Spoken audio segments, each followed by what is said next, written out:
What's up, independent agents? Are you driving your clients off to the carrier self-servicing platforms after the sale just to minimize your service demand?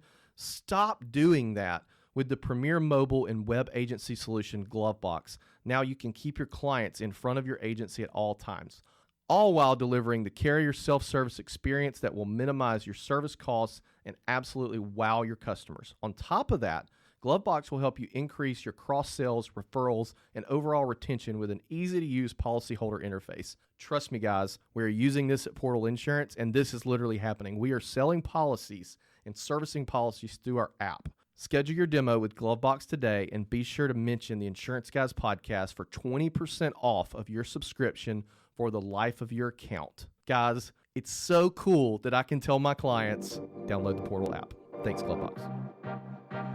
Insurance agents from around the world, welcome to the Insurance Guys podcast. My name is Scott Howell, your fearless host and leader, insurance agency owner and insurance evangelist from I Protect Insurance and Financial Services, based out of Huntsville, Alabama. And before we get started on today's episode, please help me welcome. He is a 6'3" sophomore from Saraland, Alabama. Parade first team All-American, Rivals 5-star recruit. He is a fantastic insurance agent and a great American. Ladies and gentlemen, please put your hands together and welcome the incomparable Mr. Bradley Flowers. How are you, Bradley? You forgot it again. No, I did not forget it. Oh, you delayed. I've decided it was such a great idea to forget it that I would just wait. There you go. And then go, oh my gosh, I forgot to say. Insurance agents from around the world. You are listening to the Insurance Guys podcast, powered by GloveBox. Guys, if you're not using GloveBox, you need to start. Hey, by the way, Bradley. Yeah. They sent me something last week, and I was looking at it, and they now directly integrate with Nationwide. Did you know that, GloveBox? I did know that. That's pretty freaking cool, man. Hey, tell me what the number 5 on your hat means. That is my clothing line that I have started. Okay. For my friend Top 5, Louis Gazatua down in Jag Insurance. It is a lifestyle brand. We're working on a sponsorship right now with American Express where you have a top 5 platinum or titanium card through American Express. It's going to have a clothing line, healthcare products, lotions, potions, and of course, a scent. We have to have a cologne that goes with the top 5 lifestyle brands. So, ladies and gentlemen, serious right now? Absolutely. Yeah. I told him, I guess it was a month ago, that I was creating a lifestyle brand around him because he's just somebody that needs a lifestyle brand. And he was like, are you kidding me or are you serious? And I was like, I'm dead serious. I've got hats on the way. I told Michael and Taylor that they should literally sell insurance soup. Like they should sell soup. Right. It was insurance soup. Just all I have to do is have Campbell's rebrand, put the insurance soup logo all over the cans instead of the Campbell's. Product liability might be a little too difficult on that. I don't know. Well, guys, we are blessed and humbled to have you here today. We were supposed to be interviewing Mr. Andy Frisilla today. Andy's had some things come up this morning. We're unable to do that. So I talked with Bradley and I said, man, let's just get back to our roots where it all started, baby. Me and you, nobody else, just us talking about insurance agencies, what's working, what's not working. In the trust tree. Yeah, we're going to climb up in the trust tree today. And you know what, Bradley? Of all the people we've ever had on the podcast, some of the best comments and statements I've ever had were based on just podcasts with you and I just sitting here talking, Yep, I can concur. So let me ask you a couple questions. Number one.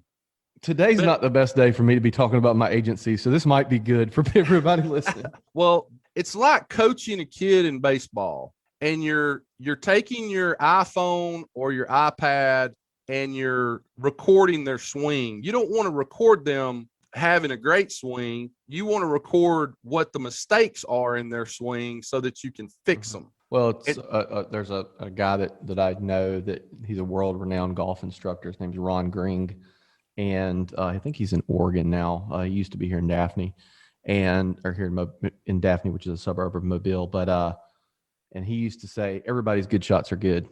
Correct. Difference in a pretty good amateur, an averagely good. Is that a word? Averagely. An averagely good amateur's good shot is going to be very, very similar to that of a PGA Tour player. The difference is a amateur's bad shot and a professional's good shot, bad shot are going to be completely different. And that's what you have to do is you have to make I think an insurance agency, make the bad days and the bad months not so bad, not the good months good. Everybody's good months are good. That's exactly right. And the other beautiful thing about being an agency owner and being a part of an agency is you can minimize the longer you're in insurance. I think you have a better chance based on your experience level, situations you've been in the past, maybe minimizing some of those bad things that early on in your career spin out of control, and you're like, oh my God, this is the worst thing that's ever happened. Compartmentalizing it, making rationale of it, or a client, I'm by no means where I should be, but a client pulling out of a deal, I react completely different to that today as I would even a year or two ago. Right.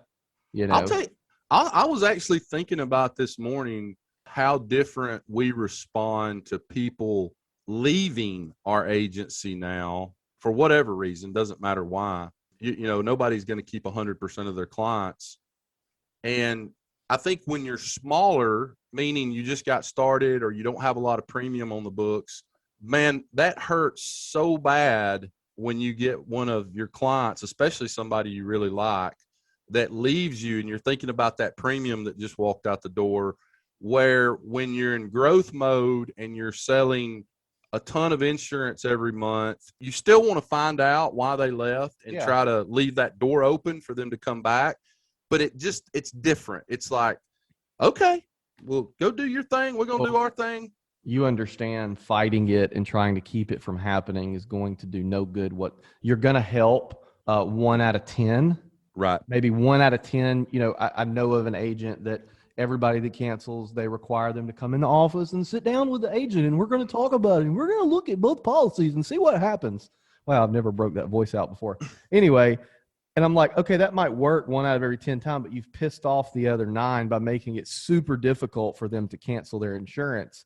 Now, I don't think you should let people willingly walk out the door. You have to do your due diligence and, hey, can we get a copy of this deck page via email? We're still your agency right now. Let's make sure we're acting in your best interest, but don't make it difficult. And if you make it relatively easy to leave, it's going to be relatively easy for them to come back. But I was thinking yesterday about a client. There was somebody I had to deal with recently that I was like, man, they used to be a client of mine at Alpha. And I remember they canceled their insurance over some stupid stuff that had nothing to do with insurance. And I remember being so pissed off that they left. And I thought back and I'm like, wow, that was $250 in commission. I probably let myself have a bad day over that, Hey, I'm going to tell you this. The quickest way to never get a client back is they call or they email or they text or they do something to tell you, hey, we're going with somebody else, and to call them up and try to make them feel like they made a stupid decision. People hate it when well, why'd you do that? Well, they're awful. Why would you take out a policy with that agency or that carrier? That policy's not worth the papers, that kind of stuff. Yeah. And then just hi-hat them and berate them until y'all finally get into it and get off the phone. And then an hour later, you're like thinking to yourself, well, they damn sure won't ever come back to us ever. Our version of that call is, hey, can I ask a question? I understand y'all left. Can I ask you what went wrong? What did we do? What could we have done better? And usually it's, oh man, there's nothing y'all could have done, And if there is something, then you want to know, but there's nothing, they just had a better rate or whatever. I'm like, okay, well, good. Well, since we didn't do anything wrong, would you mind if I quoted you again in 6 months? Would you mind if I quoted you again in a year? Would you mind? Yeah, absolutely. And what we get a lot of, as I've said before, is, man, I'm coming back to y'all because I can just text y'all and y'all will handle it, or I'll call you and you can handle it. This other place wants me to come in and they want to sit down and talk about life insurance and right. Everything has to be a wet signature and I have to download this stupid app to make it work and that sort of thing. So if I do, and in that call, Scott, if I do sense that the moment is right, I will say things like, well, hey, look, just so you know, the rub on this particular carrier is da, da, da, da, da. or we have folks that have some, maybe their house, say it's a homeowner's policy. Their house is kind of questionable if it's going to pass an inspection. And we get a lot of this actually, where somebody's we put people with the right carrier. We don't try to force people with a carrier that is not a good fit for them just to get the rate down. Right. And, somebody will get mad and they'll want to reshop, and we'll reshop, or maybe they don't get mad. We just offer to reshop because it went up.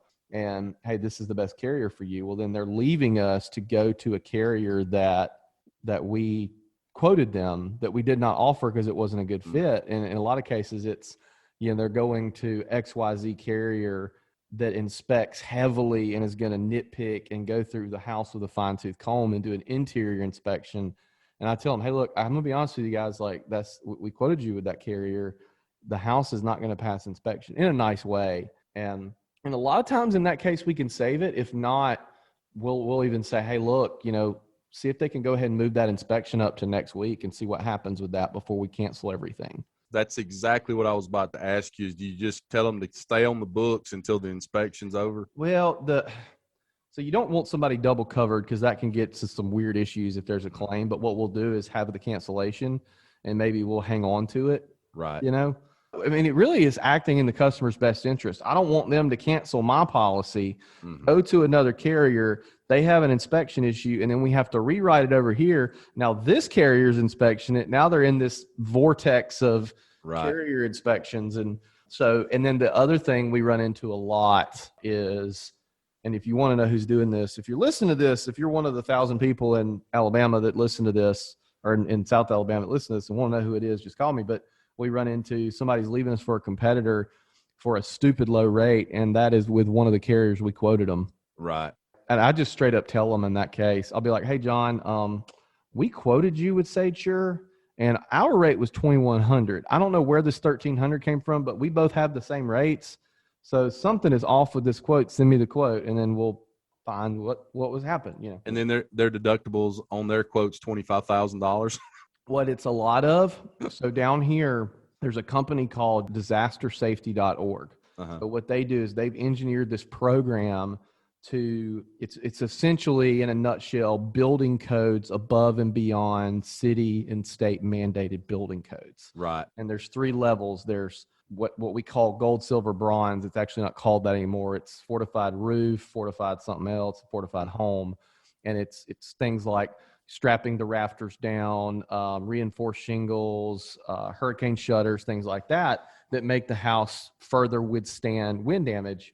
Some companies don't verify if the house has it or not. So what we run into a lot of is people will put those gold discounts on there when the house is not a gold house. And I tell we have to tell the client in that case, look, that's going to be all good and fine until you have a claim. And then they're like, wait a minute, this son of a gun blew away and it wasn't supposed to. That's going to be a problem. So we run into a lot of that. Not so much deductible stuff, because the thing is, the difference in a 2% and a 5% deductible rate wise is not a ton. So sorry, I'm rambling. No, this is the stuff I love. I love talking about stuff like this. So let's talk a little bit about your agency. It's been about 6 months since you and I gave a State of the Union on where our agencies are in terms of new stuff that maybe y'all are using in your agency, or new technologies, ways of doing things, processes and procedures. Talk a little bit about, over the last 6 months, since about January, when I think the last time we did one of these podcasts was, what are you guys doing differently? What's working? What's not working? One of the biggest things that we have done in just the last really month or two is we've implemented the Donna platform from Arias Analytics. This is not a commercial. I'm paying for Donna to help us further understand our book of business. Right. And what that does for everybody listening is that integrates with your management system, and it tracks every single data point, every single click that happens on that customer's account. And the Arias Analytics also ties in big data from some of these big data companies. I don't know any of the names, but something like an Experian, and it will tie that into your customer account and give you insights on your customer. Now, one example, I was showing a carrier rep earlier this week, of how we're using that is going in, or how we're going to be using it. I'm slowly rolling it out to my team. I'm using it heavily every single day. My team doesn't have access to it yet, just because we've just got some things we've got to sew up, but I'm using it heavily when dealing with customers and looking for prospect opportunities. And one of those ways is you go into the customer's profile and it gives you this chart. It's basically the life cycle of this customer. And it's got little check marks of every single thing that's happened in that customer's life with your agency as it relates to insurance. And that all factors into a score that they call the centimeter score, which is like a 1 to 100 on how happy that customer is. And it shows you certain things that happen that caused it to increase or drop. And when you click on it, it tells you what it is.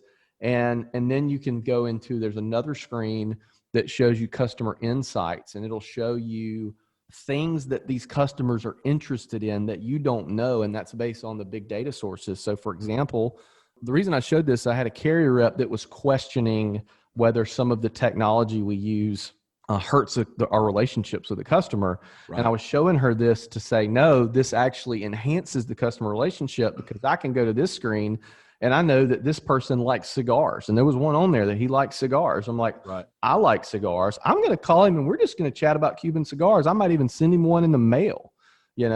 I know that he was into collectibles. Okay, well, that's some stuff we can insure and things like that. So there's some really neat things you can do with having access to that data. And then the last screen that we're using on the customer profile is it gives you predictions. So it'll scrape our book of business and it'll make recommendations based on coverages or policies that it doesn't see. So that's one thing that we haven't fully implemented it yet, but we're slowly rolling out, that I think it's going to go from kind of an afterthought in my team's mind to it being kind of the go-to program when we need to do something or look something up on a client. Right. So when we got on here today, you were like, man, bad day to be talking to me about this agency.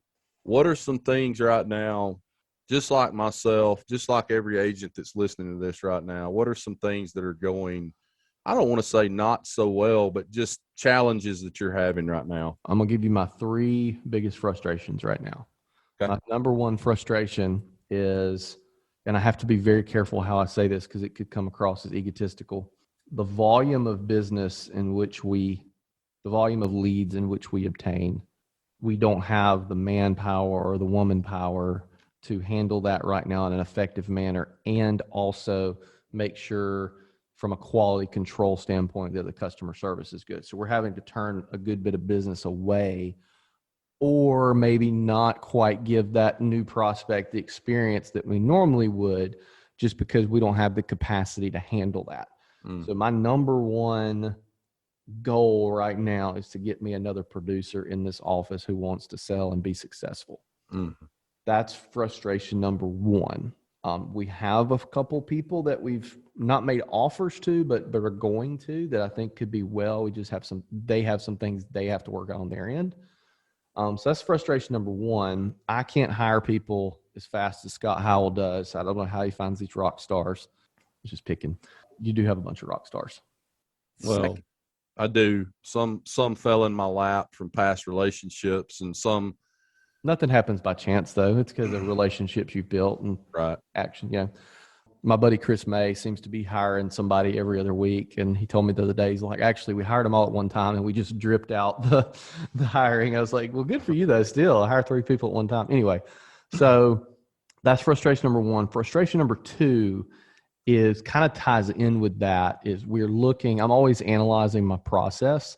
5 minutes before we came on the air, this whiteboard had our entire new business sales process drawn out on it in a flow chart. And I sat down with my team, and we're looking at ways to increase efficiencies and to shorten our process from a time standpoint. Right. To get quotes out faster. Not that in some cases, getting a quote out super fast is going to help you, but we want to get our quotes out faster so our time is freed up to quote and write more people.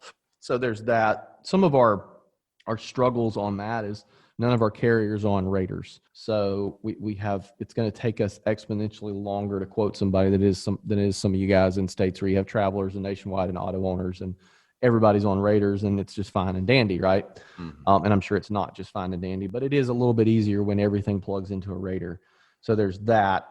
And that's something that that's just going to have to get better over time. Third biggest problem right now is probably from a technology standpoint. Most of our technology is doing about 80% of what it needs to do.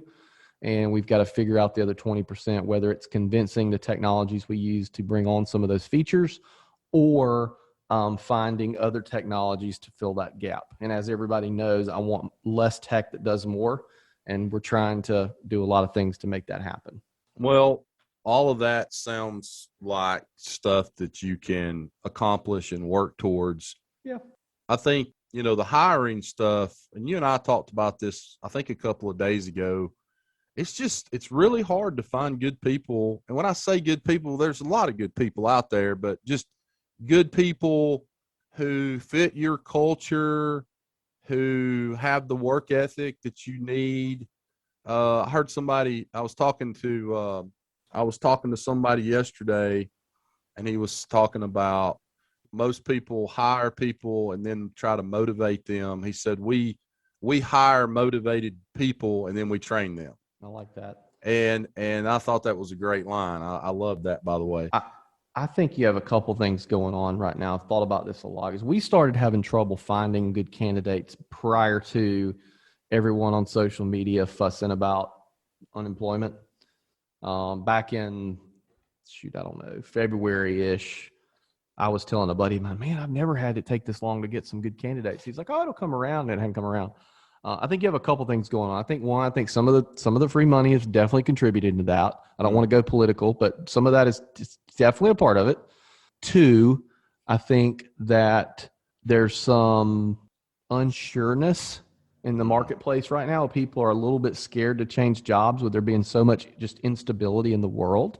Right. I think that's part of it. I think people are looking for things in their life that are stable. And I think if they have a good job, they're not going to want to leave it unless something bad happens. So I think there's that. I think that compounded with the social anxiety of masks, no masks. Do I work in the office? Do I shake somebody's hand? Do I wear a suit? I think those things. And then also, I mean, there's been a lot of opportunities created through COVID. I think a lot of people have started side hustles that are working out and stuff like that. And people working from home and realizing, wait a minute, I can work from home for a company in Alabama that's paying me $70,000 a year, or I can work from home in Alabama for a company in San Francisco that's paying me $170,000 a year. So I think those four things combined together is causing a lot of this instability in the job market. And it's why so many good companies right now are struggling to find people that are just average, let alone good people, you know?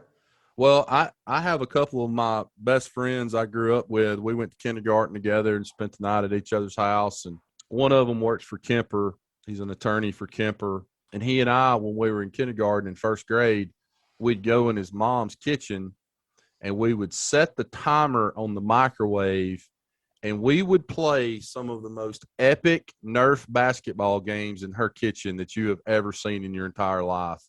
So you'd set the timer on like 5-minute quarters, and then we would just dominate. I mean, it should have been televised on ESPN. Anyway, he was telling me last week, and I've got a couple other buddies that are executives on the carrier side of insurance, that they have, since COVID is kind of on the downhill slide right now as far as cases and people getting vaccinated, they've started asking people to come back to work at these major carriers, and like 90% of their people are choosing to continue to work from home.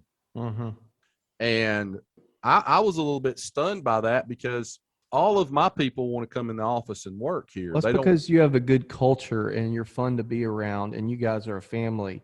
These big corporations aren't like that. It freaking sucks to go into another building with 1,000 other people who hate their job too. Right.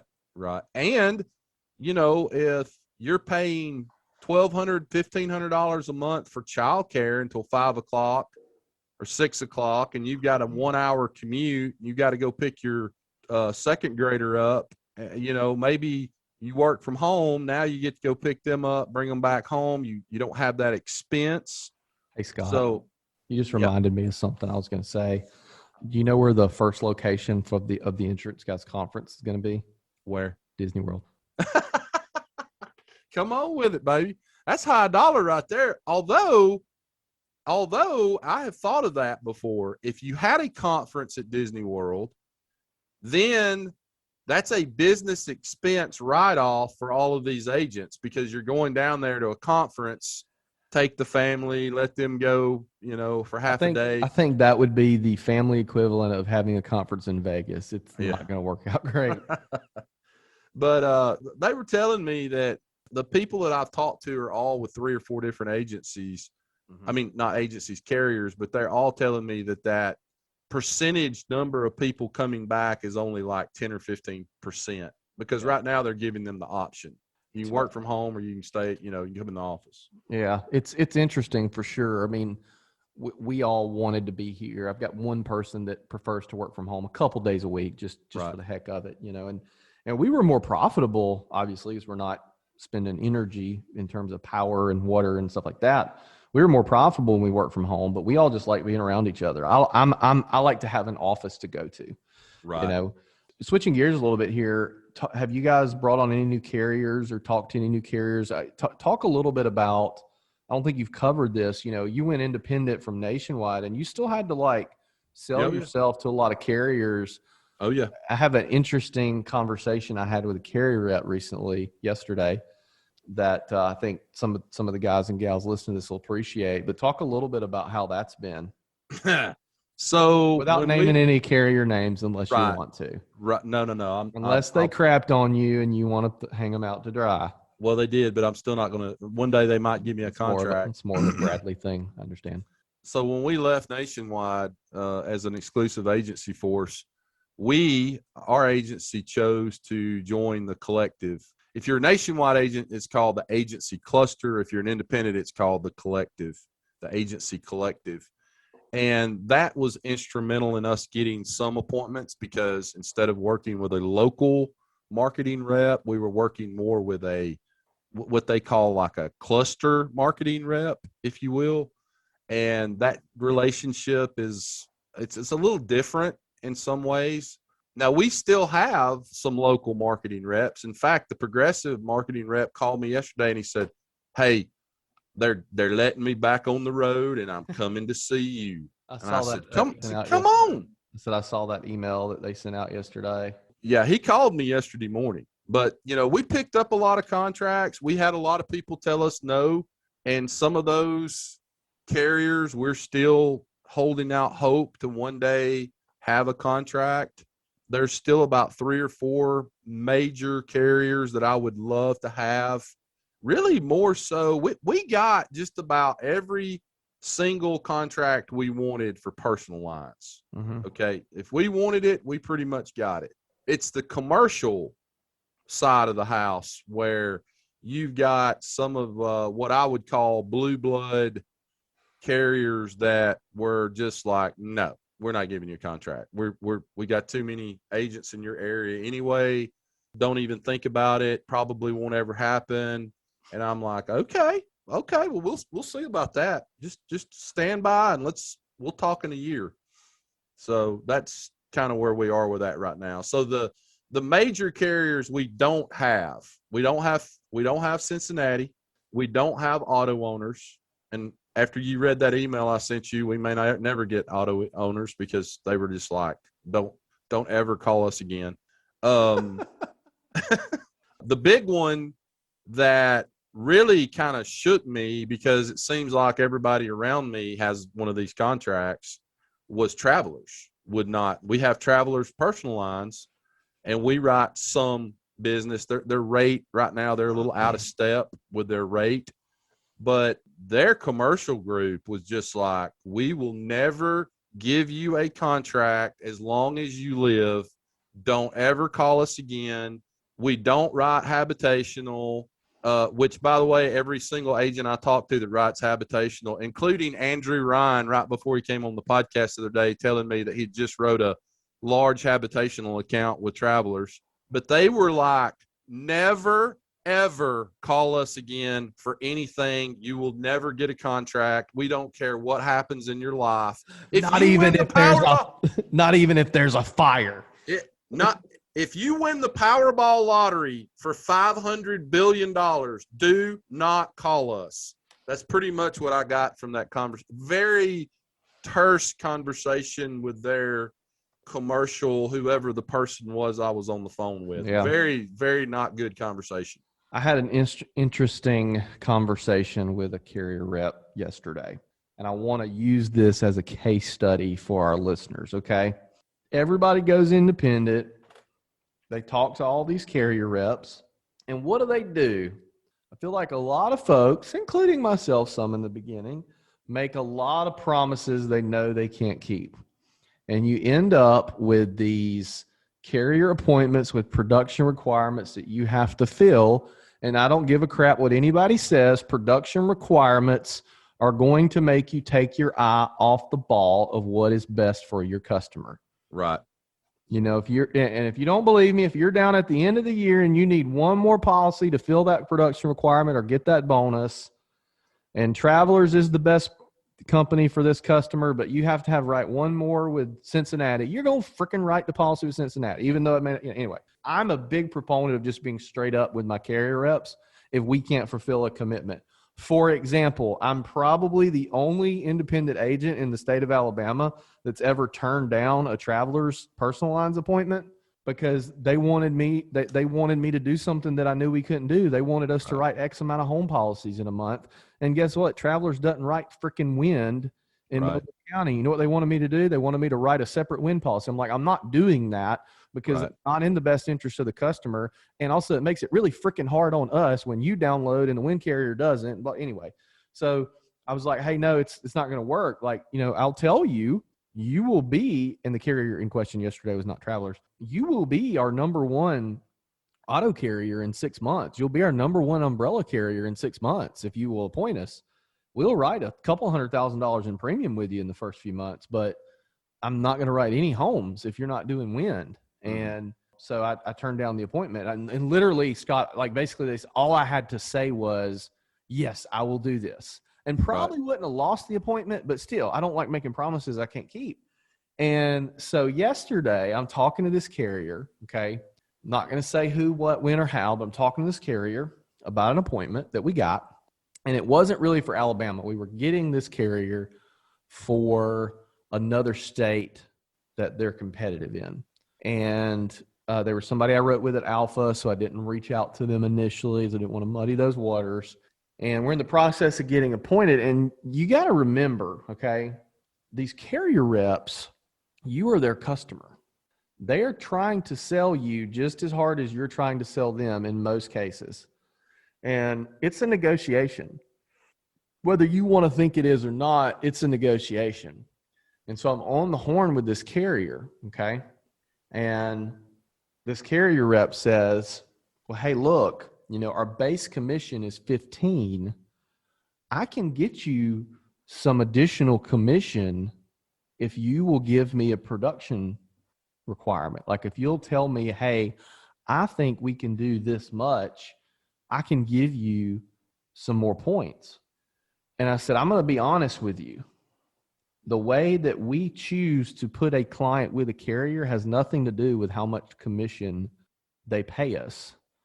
The way we choose to put a client with a carrier depends on, are they the best fit for the customer? Okay, if they are the best fit, if it's very clear who the best fit of the customer, that's the carrier we're going with, doesn't matter. Right. The next thing is how easy did they make it for us to write the policy? And then how easy do they make it for us to service the policy? Okay. So download, how long does it take for us to fill the application out? Is there going to be a lot of ridiculous inspection requirements, things like that? So as you can imagine, like all the way at the bottom of that list are carriers that take forever to write and don't download. Right. So that's our hierarchy. So if you give me a couple more points, it's not going to make me write more business with you. The thing that's going to make me write more business with you is if I get access to your platform and I see how easy or difficult it is. And once we use it for a couple months, I can circle back to you and say, hey, Betty, I think we can write, $100,000 with you. And she says, I tell you what, I'm going to give you 17 just because I can. No production requirements. So that was I don't think anything I said made them do that. And this is no reflection on the carrier rep. Great conversation, great carrier. but I don't think anything I said made them do that. I think it was going to happen anyway, but I think they were trying to negotiate with me and get me to commit to some production to hold my feet to the fire. Right. But I was going to get the same thing no matter what. You know what I mean? Mm-hmm. So I think that's, some people may have listened to that and thought that's the stupidest story ever. Some people may listen and be like, oh, that's hilarious. Some people may say that's brilliant. But I think that's a good example of sticking to your guns, sticking to what you do, and not deviating because somebody dangles, it's 2%. Somebody dangles 2% in your face. So, you know what I mean? I do. I know exactly what you mean. So about 4 months ago, actually 6 months ago, we decided we're going to open an agency location in Michigan. One of my longtime employees, shout out to Athena Stevens, is moving back home to where her family is. Could not be a more difficult state to open an agency in. Exactly. Maybe Florida. This, ladies and gentlemen, is a hilarious story. So we have this wish list of carriers that we need for Michigan. And I always thought before I became an independent agent that if you had a contract in Alabama with this carrier, well, they'd just, sign a piece of paper and you just start writing business up there where you're going, right? And that's not necessarily the case, although most of our carriers have allowed us to write business up there. So this agency, Bradley, is opening next week. So about 4 months ago, we Congrats, by the way. Oh, thank you. So about 4 months ago, we had a carrier on our wish list. We did not have a contract with them. We jump on a Zoom call with them, and it is a carrier we really kind of needed. I mean, they were one of the ones we were really, wanting to get. And we get on this Zoom call. Was it the General? Is that who it was? No. We get on this Zoom call with a marketing rep, and there's like 7 people on this Zoom call. Actually, no, I believe there's 4 of us on the Zoom call. And first thing she comes out of the gate with is, Scott, I just want you to know that my boss is a huge fan of Bradley Flowers. And I thought, well, this is a done deal. Why are we even talking? Just send me the contract. But not you? No, Bradley Flowers. And I thought, this is done. Why are we even sitting here talking? Let's all go to lunch. Celebrate, right? So we talked through, we're talking and talking. She said, listen, guys, what I need from you, this is very important. I need a business plan from you, Scott. And I said, no problem. We'll get you a business plan. Bradley Flowers, we put together the business plan to end all business plan. This business plan that we put together, I literally almost drove it up to Nashville to Vanderbilt University, walked into the master's degree program, slapped it on the desk and said, guys, when do I show up for my diploma for my master's degree? That's this business plan. It's like 400 pages, demographics, geofencing, what we're going to do. Listen to this, guys, realistic numbers. Who has ever put a realistic numbers together on a freaking insurance business plan? Nobody ever. So we have got this business plan. Her boss is in love with Bradley Flowers. 2 weeks go by. Guess what we get? The dreaded email. Bum, bum, bum, bum. Hey, Scott. Hell's Bells starts playing by AC/DC. Hey, Scott. Love your agency. Y'all are great. My boss loves Bradley Flowers. But there it went. But we're just going to take a rain check right now, but we'll keep up with y'all and see what happens in about a year from now. So that happened. Do you think that was decided before you wrote the business plan? No idea. See, that's where I would be pissed off that you made me do this and only, you know what I mean? Yeah. Well, let me say this, guys, and I'm gonna move on because we got about 15, 20 more minutes, and I want to go over some things with Bradley here. You're good. I got a little while. So Bradley, let me tell you about our agency right now. I'm going to tell you the good, the bad, and the ugly. Things we're doing right now. We're in the midst of changing out all of our signage in all 5 locations. We were branded nationwide because we were a nationwide agency. I've got to change out all signage in every one of my locations. We are smack dab in the middle of doing that right now. And you wouldn't think that's a big deal, but it just takes a lot of time to create the signage, to get quotes from different places that do signage and all that. So that's one thing we're doing. We are in the middle of cleaning all of our data. Why? Because of what I said on 3 podcasts ago. One day when we get ready to sell this agency, we need to have good, clean data, and we need to have good, clean data right now. We had almost, Bradley, please don't pass out when I say this, 700 clients that did not have an email address in our AMS system. 700. I bet we have a lot too.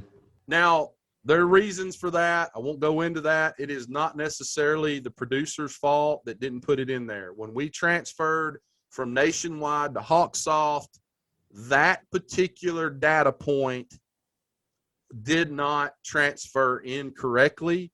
And the way that information was conveyed over to us, meaning sent to us, was just literally a list of emails. Big Daddy 237 at AOL.com. The next one. What a shit show, Nationwide. Come Big, on. Get your Big stuff Bertha 2017 at gmail.com. Who the hell knows where that goes, right? I bet you them guys that took that first Nationwide independent option didn't get their data that way. I bet it was in a nice little box with a bow on it. Yeah, because most of them were worth about $50 million, $100 million in premium. So let me tell you the other reason we're doing this, Bradley, and you brought this up earlier, and I want to expand on what you said. You talked about Donna. Donna is going to be a big part of our agency as well. We come back from Boston. Guess what we figured out in Boston? We don't even have Donna connected to Rocket Referrals. Yeah, we don't even have that. So first thing we do, connect it to Rocket Referrals. Second thing we figure out, we got to get all these email addresses because Donna pulls a lot of information from email addresses. Third thing we've had to instill in our people here, got to have buy-in for this. Every single phone call into our agency, 2 things happen. Number 1, note gets put in Hawksoft, which Donna picks up on that. Mm-hmm. And then the phone call gets put into Donna. Remember, we talked about this in Boston. Yeah. Because the Donna system has to have stuff to be able to create centimeter scores. It analyzes your phone calls and will look right. for it, transcribes the phone calls, scrapes the phone calls, and looks for certain trigger words that may indicate whether the client's happy or upset. Exactly. And then also, just to clarify for the audience, right? And also, any notes that you put in to Hawksoft will also be analyzed by Donna as well. So those are all touch points. Next thing we're doing, processes. We spent 2 days last week with Chris Paradiso up in Stratford Springs. We are implementing processes from that trip to Stratford Springs, and I would say the number 1 process that we're implementing is putting every single piece of information in Hawksoft when somebody calls and the phone calls in. And then the second thing that we're doing that we're implementing right now, we've got a VA that's going to help us with this. Every single piece of business we write for the month per producer, our VA is going to do an audit at the end of the month on each one of those client files in Hawksoft to determine whether all 12 data points that were supposed to be put in that client file were put in there. The repercussions of not putting that in, let me explain to all you agents what those repercussions are. First time offense, you get an ass chewing by Scott Howell, and that will be a moderate level ass chewing. The second offense will be a real Scott Howell, Paris Island, Marine Corps, you're going to start crying whether you're a man or a woman, ass chewing. Okay? That's second offense. And you will not be happy for a long time when that happens. Third offense, you will not be paid commission moving forward on any policies that have been, or you won't be paid until it's corrected. Excuse me. I'm going to ask the question everybody listening to this is wondering. Please. What are the 12 data points?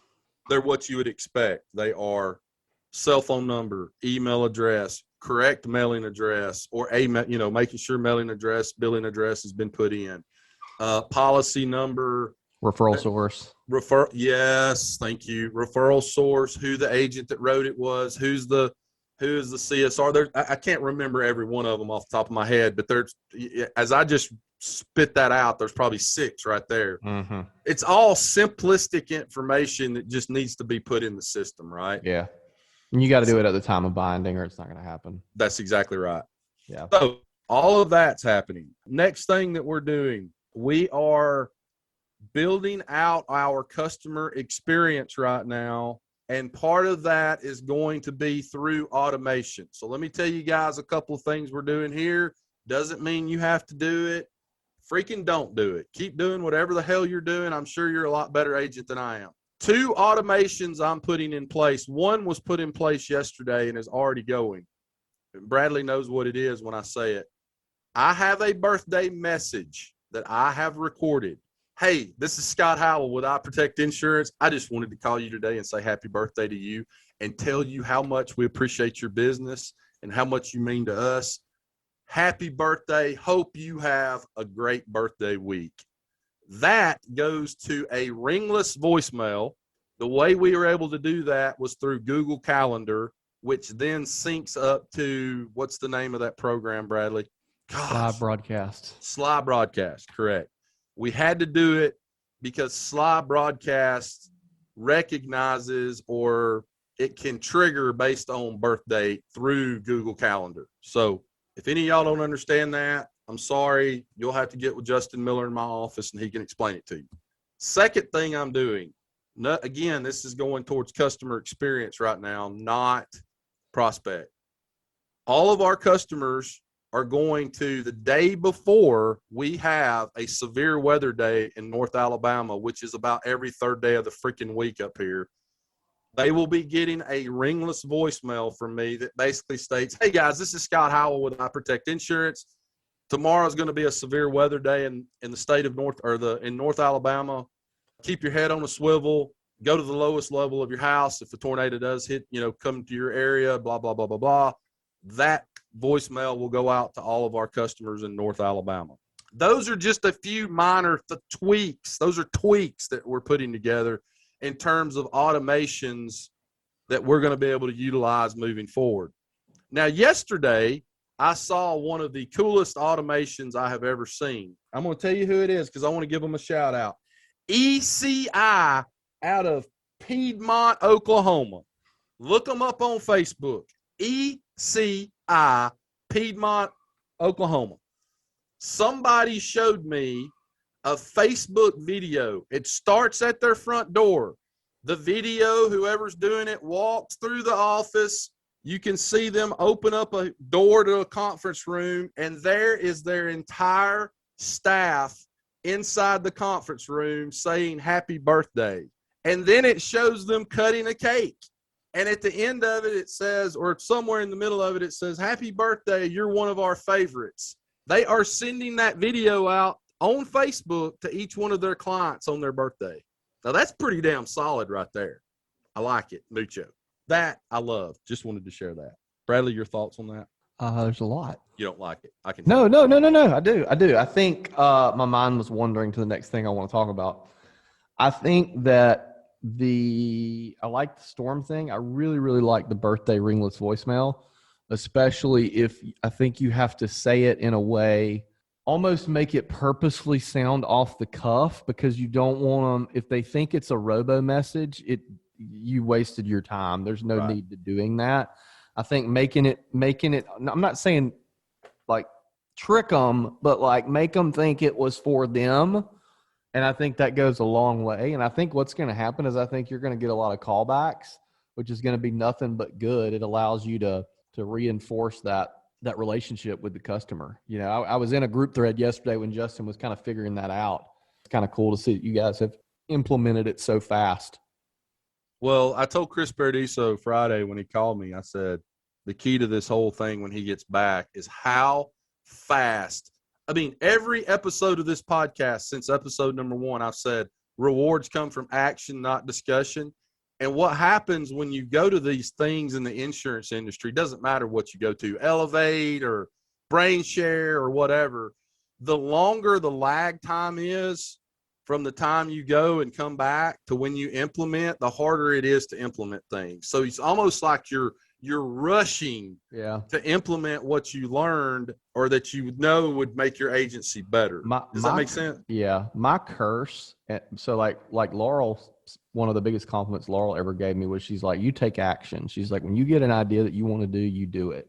But my curse is that I have so many ideas or things that I've learned that I want to implement that I don't have enough time to do them all. You know what I mean? So I have all these things dog-eared in my brain that I'm like, okay, yeah, we're going to do that. Oh yeah, we're going to do that. Oh yeah, we're going to do that. Like I was just sitting here thinking like, I need to do a damn birthday ringless voicemail. Like it's something I believe. I just haven't gotten around to doing it, you know? Yeah. And you're exactly right. It has to have the perfect pitch, tone, the hey, this is Scott Howell with iProtect. Yeah. Like it is very personal to you. Yeah. It's just, I'm not saying your name. Hey, John. Yeah. Hey, Kim. What you could do if your book of business is big enough is you could segment people. Okay. I'm going to give you an idea. All right. Okay. Take your book of business, put it on Google Sheets, sort it by alphabetically, and take people like Michael. Let's say you have 50 people named Michael. And you actually record one that says, hey, Michael. Right. Take the 50 people named Sean, record one that says Sean. Right. There's probably segments of customers you could do that. And as the agency grows, you could add more and more people. I mean, that may be overthinking it and over complex. And by the time you do that, you could have just called them. But that is something you could do. It's like some of these Facebook ads. Like I'll get Facebook ads and they'll have my name in it. And it's because they've bought a list of 5,000 people named Bradley. Right. And they're running an ad to that list. I want to ask you a question, Scott. Somebody asked me this a couple years ago, and I was dumbfounded because I didn't have an answer for it. What is your definition of success or of a successful person? Because I have a couple things that I've written down that I want to go over. I remember you asking this, and it was a kind of a hot button topic, and you got a lot of great responses. I made a video out of it. I remember. Yeah. I remember. I've always thought that my definition of success is freedom. The freedom to do what you want, when you want, in terms of, I think that's one of the beautiful things about being an agency owner and getting the right people on the right seats of the bus and creating the processes and training them properly, which takes a long time. That's one of the failures that most agents have when they get in the industry is they don't realize how long it takes.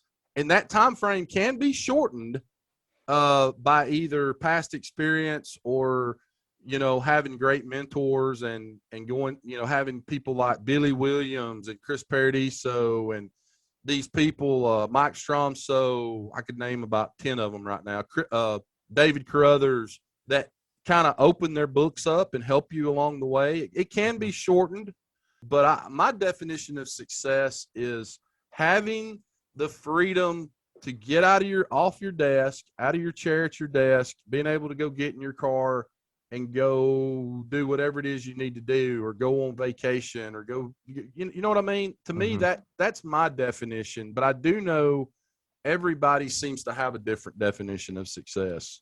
Well, I think that, my definition of a successful person, right? And that's changed over the years. I mean, when you're younger, you look up to athletes. When you're a little bit older, you look up to business leaders and, the Jeff Bezoses of the world and people like that. But, a couple things I want to say is, one, just because someone has a clean Instagram account and puts on a really good front does not mean they are successful. Right.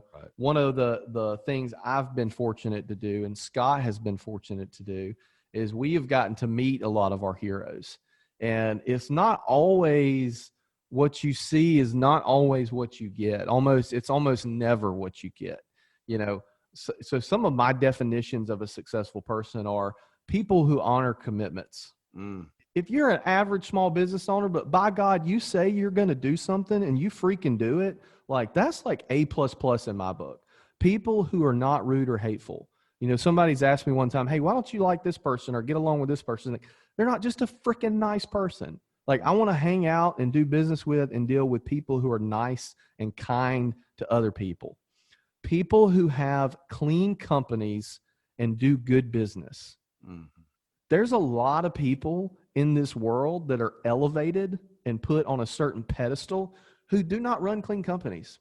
Yep. And probably if they hadn't had several things go right in their life, not to say there's an overnight success, because they certainly have done some right things, right. But they might not be considered successful in your local chamber of commerce. They just so happen to have 2 million followers. Therefore, things tend to look a little bit better and people give you passes and things like that. People who do right by their customer. How many times have you dealt with a company, Scott, and you think you're going to get this way better experience than you're expecting, than you normally would get, but it ends up being an average experience? I think about that with a lot of insurtechs. Right. There's a lot of insurtechs out there that like to talk a big game and say, we're different, we're changing, and we're disrupting the industry. Saying you're disrupting an industry is like saying you're an entrepreneur or you're an influencer. If you have to say it, you probably ain't one. So there's a lot of these insurtechs, I think, that try to say, hey, we're disrupting an industry and we're doing things differently, when in reality, they're not doing anything differently than any other insurance company. It just happens to have a little bit cleaner user interface on the front end. And it's like the digital embodiment of the techie 12-year-old that thinks he knows everything but doesn't. Right. Is exactly what it is. People who treat their spouse well and have a great family life. Like, right. I respect the business owner. As somebody who works a lot, I respect the business owner like you, Scott, who runs a very, very successful organization. You've put people in place to help run your organization, and you have the organizational structure so that you can go on vacation on a whim to Orange Beach with your wife. You can go to the gym when you want to. You can do this. You can do that. Well, that's a very good definition, and I liked everything that you said. And I will say this to all you agency owners out there. A couple of points that Bradley made that I just think are just beyond right. And the first is, if you're an agency owner, and this was one of the very first points he just made, buddy, if you say you're going to do something with your agency staff, you better damn do it, hell or high water. Because especially if it involves affecting their lives. Sure, yeah. It's one thing to say, hey, we're going to implement this technology, and you don't do it. But, well, here's what's going on, guys, with all of your staff members at every one of your agencies. So imagine you're a plane on a runway, okay? You're about to take off. You're either gaining altitude or you're losing altitude to crash into the ground. And I cannot tell you how many jobs that I worked in prior to being an agency owner where people didn't do what they say they were going to do. And then the staff starts talking, because they talk amongst themselves, right? Mm-hmm. And next thing you know, they don't believe anything you say. And you said you were going to do this, you didn't do that, blah, blah, blah, blah, blah. That is one thing that I am beyond careful of, is under promising and over delivering. Mm-hmm. And if I say I'm going to do something, it doesn't matter. I've got to do it. I have to do it. Honoring your commitments is so important, because, and here's the thing, like, we all have had to cancel on people. I had to cancel on you yesterday because something came up last minute with a client in my day job, right? In my insurance agency. And, that's fine, but I'm a solutions guy, not a problem guy. Mm-hmm. I sat in a meeting here earlier with my leadership team, and they brought forth this problem, and I said, okay, well, let's figure out a solution. What's the solution to this? Mm-hmm. Like, it's easy to sit around and complain about stuff, but let's figure out what the thing we're going to do is that's going to solve this. Mm-hmm. And the way you solve having too busy of a calendar and not being able to honor your commitments is by saying, hey, how about this day, this day, this day, and this day? Right. Right. Or when it frustrates me when I hear about insurance agents DMing other people that they look up to in the industry, and those people refusing to talk to them or being ugly or whatever. Like, totally get that. But where I have a problem with that is because Scott and I, that we know of, have never ignored a DM or never not answered a DM or never not helped someone that we were equipped to help. Right. And I've had folks that I've had to cancel on all the time. And usually if it's someone if I have 3 meetings and I've got to move one, I'm going to move the one that it's someone asking of my time. But what I'm going to do is I'm going to reschedule it and I'm going to give them exponential more time because I feel bad that I canceled on them, right? Or put them in touch with somebody that can better help them. Anyway, so like that's something that's like low key, like super important to me, along with just the fact that don't talk a big game when you haven't done anything yourself. You know, Scott, when we're in these mastermind groups, you really like to play up the card of the redneck from Alabama and we don't know, but you've built a freaking successful insurance agency. It's way more successful than a lot of people who would be quick to criticize are, you know? Well, I appreciate you saying that. One other thing I would like to mention to all you people out there. And I have to have one of those hats with the number 5. Okay, I'll get you one. One of the things I now that I'm nearly 50 years old have realized, and it took me a long time to realize this, I don't believe that you can have a uber successful insurance agency and be doing things that go against your morals and your values. And what I mean by that, guys, that's a pretty broad statement. So I'll just let your mind wander as to what some of those things are. But if you are doing things, either going out and getting hammered drunk with your staff, or maybe not with your staff, but you've maybe got a problem with alcohol or drugs, or you're cheating on your wife, and that's but when you're doing things that you're not supposed to be doing, and that deep down somewhere is wrong, if nothing else, okay, if it's not affecting your day-to-day, like your working hours, maybe you've got the Mickey Mantle gene, you can drink 24 beers and next day you're good. You can go in and work. You might smell like alcohol, but hey, whatever. The thing that it is doing is it's taking up brain power in your head about the next time you're going to do it, or the person you're going to do it with, that you could be spending that brain power thinking about processes, procedures, ringless voicemails, what you're going to do in this agency, what your goals are for next year. And it took me a long time. I wish somebody had told me that when I was 25 years old, when I was, and I've heard agency owners that have come on our podcast before, and they kind of skirt over it a little bit, but they'll say, yeah, I went with this agency when I was 23, but I just wasn't ready to, I wasn't at a place in my life where I could be successful. And I know instantly, kind of without knowing exactly what it was, kind of what it was. Like, I know they were, still in their party phase, or they were still in their, maybe not even that, maybe just like extracurricular things. Okay. Right. So one example I like to give is it seems like everybody who is in my age range right now is super big into digital currency. Right. Yeah. And it could be something like that. Yeah. It doesn't have to be something 8 hours a day looking at their big. Well, and there's nothing wrong with that. Like literally, if that's your thing, by all means, go freaking for it. I'm not criticizing that thing, right? And I'm speaking to this as myself. I've had buddies, they're like, man, I bought $800 worth of Dogecoin. Why, and I made this much. Why didn't you do that? Over and over. And I was like, look, that's not my thing. That's not going to get me going. But if I put 10 grand into it, it's going to consume some of my headspace. Yep.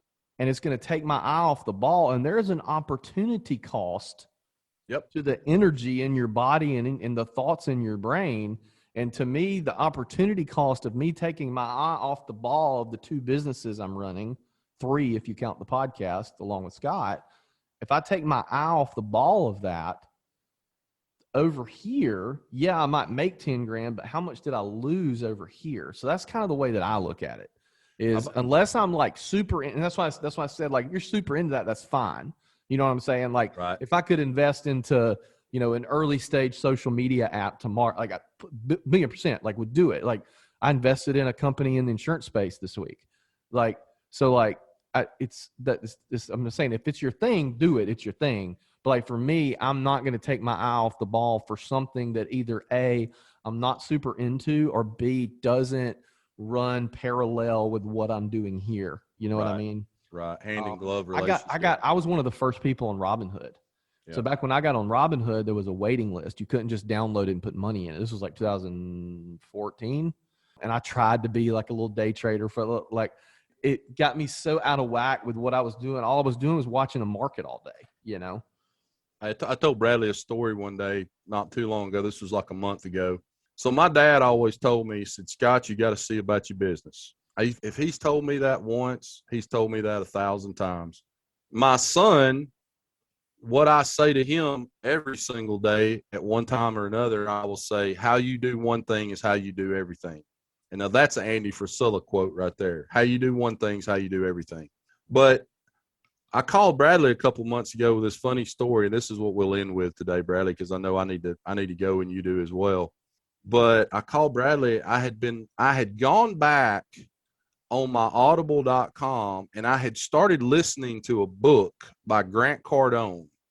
And I believe the book, if I'm not mistaken, he wrote the 10X, which love that book. Guys, if you want to sell 3 times more insurance this year than you did last year, go download 10X by Grant Cardone, and I will promise you, when you're done with that book, you will run through a wall like the Kool-Aid Man. But I was listening to another book of his, and I believe it was Sell or Be Sold. And he starts talking about side hustle. And it's like a whole chapter on side hustle. And I get to listening to it, and I'm like, damn, I need a side hustle. And I'm sitting there, and I'm thinking about what I could do for a side hustle. I'm like, man, what can I do for a side hustle? I don't know what I'm going to do. And then it dawned on me, the damn podcast is a side hustle. And I started laughing at myself because I was like, wait a minute. I already got a side hustle. Never mind. See, the thing Never is, mind. You know, it's so funny you brought this up. So I had a conversation. I'm on a committee. I can't say what, that we pick the speakers for an organization. This is not insurance related, for certain events, not insurance related. And someone brought forth a speaker, right? And you guys, I've said this before, like, don't understand how much we vet the people we bring on this podcast. Yes. And we make sure not only it's the right person, but it goes out at the right time. And I do the same thing with this deal. And speaker was brought up, somebody that appeared to be very successful. And I told the people on the committee, I said, there's 2 types of serial entrepreneurs. Okay. There's those that they are so successful at one thing and have such a bug for the entrepreneurial and business ownership journey that they have to do something else as well. And both things are successful. All 3 things are successful. All 4 things are successful. Then there's those that are average at one thing. So their solution to that is to let's start another thing. Right. That way, A, we look more successful, and B, we get a little money from here, a little money from here, a little money from here. Average time 3 turns out to be pretty good. And we want to make sure that some of these folks we're bringing on as speakers aren't number 2. And thankfully, this person was not. So that's a theory I have around the whole side hustle thing. I don't think just because you can do a side hustle it means you should. But I also think that if you are going to do a side hustle, it should run parallel with your first business. So that's why it's really easy for us to do this podcast, which is a company and makes a little bit of money, is it runs parallel to our insurance agencies. In fact, our insurance agencies enhance the podcast. Absolutely. The podcast enhances the insurance agency. So in fact, it's like a perfect side hustle. Right. Okay. My marketing company, where we do the marketing for some of these insurance agents, is very parallel to my insurance agency because the things we do for our clients enhance the business, and the business enhances the things we do for our clients. And I think as you spread outward and add other layers to your operation, you can get further and further away from parallel, because at that point you have a big organization and you have employees that can run this thing. You know, I'm a partner in a business that maybe intersects with insurance, but is not parallel to insurance. Hey, I don't run it. Like, the partner runs it and I check in once a month. You know what I mean? So I think you have to look for opportunities in that regard, but just because it's there doesn't mean you need to do it. You know what I mean? If Scott started today and came to me and said, hey, I'm starting a logging business, we're going to have a difficult conversation at 5 o'clock today. Right. You know? Yeah. I couldn't agree with you more. Yeah. I will say, I think after you've been in the insurance business a long time, you've probably got a better chance of starting another business that is outside of what you're doing, because you understand payroll and marketing, and a lot of that does translate to another type of business, but it's not something I would damn want to do, 3-4 years into the insurance business. And I've also seen insurance agents get into side hustles that were very hands-off, like multifamily investing, investing in an apartment complex, things that are just so hands-off that it's just, hey, I've made a lot of money. Instead of investing this in Bitcoin or the S&P 500, I'm going to invest it into an apartment complex. Yeah, and you do you. I mean, right. I just all those things I just said are merely my opinion, but I think a lot of people would agree with it. And that's one of mine and Laurel's goals, is to eventually, deal with multifamily real estate, commercial real estate. We own one commercial property right now, about to buy another. Right. But like you said, those things are so hands off. It doesn't take. And at the end of the day, I would rather sacrifice a little bit of profit and hire a property manager, and I don't have to touch it but a couple times a month. Exactly. I'm a big believer in not cutting your own grass. Mm-hmm. What's the opportunity cost of not cutting? My brother-in-law also happens to own a lawn care business. So there's that. Right. But, I would rather spend time with my family on the weekend than be on a lawnmower with a Budweiser and my AirPods in my ears. Unless I super enjoy cutting freaking grass, then we'll do that, I have taken that approach now for a couple of years, and y'all can call me uppity or whatever you want to, but like, I've got a guy that comes over here to my office. He came over here, what's today? Is today Thursday? He came over here Tuesday, and I had him wash my car, wax it, wash Brittany's car, wax it, wash Justin's car, wax it. And that I do that for my employees too, from time to time, as almost like a little happy instead of like a bonus. But they get to go outside and have a clean car when they go home, something like that. Mm-hmm. And then we have somebody cleans our house once a week. We have those types of things that I've reached the point in my career where I can afford them. If I couldn't pay my power bill, I probably wouldn't have somebody cleaning my damn house. And if you're not utilizing the time. Correct. You know what I mean? If I'm paying somebody to cut my grass, but I'm sitting on the couch watching Netflix that's not right. That doesn't work. I agree. But and then also too, if they're doing a crappy job, you don't want to do that. Right. You know what I mean? Right. So there's that piece of it too. That's exactly right. We got to wrap up here. Hey guys, appreciate y'all listening today. There is a fee. We now have a fee for listening to our podcast, and here it is. You got to hit the like button, and you got to tell one friend about the podcast, okay? I don't think that's too much to ask. Hit the like button, subscribe, tell a friend about the podcast. We love each and every one of you. And as I end every single podcast, rewards come from action, not discussion. Get your ass out from behind that desk today. Go out into the big bad world. Build relationships. This is a relationship business. You can automate this thing to run like a freaking sewing machine, but you're still going to have to build relationships.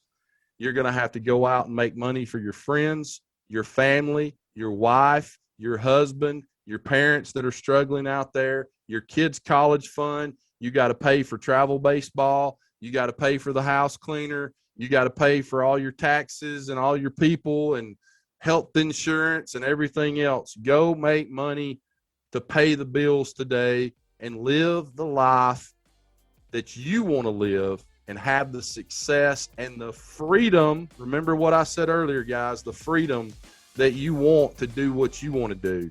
Go do that. Write good business for the companies that you represent and write good business for the agencies that you represent. Bradley Flowers, I love you. Thanks, buddy. Guys, you were listening to the Insurance Guys podcast, and we love you very much. We appreciate all of you, and we thank you for being a part of our family, and we'll see you back here real soon. Take care. Thanks for listening to the Insurance Guys podcast. If you need to know more about me or you need to get in touch with Scott, you can always reach me at theinsuranceguyonline.com or email me at iprotectins@gmail.com. And if you need to get in touch with Mr. Bradley Flowers, go to bradleyflowersinsurance.com or email him at bradley@saralandinsurance.com. Guys, we love you. Thank you so much for listening. We look forward to being with you again real soon on the next episode of The Insurance Guys. Take care.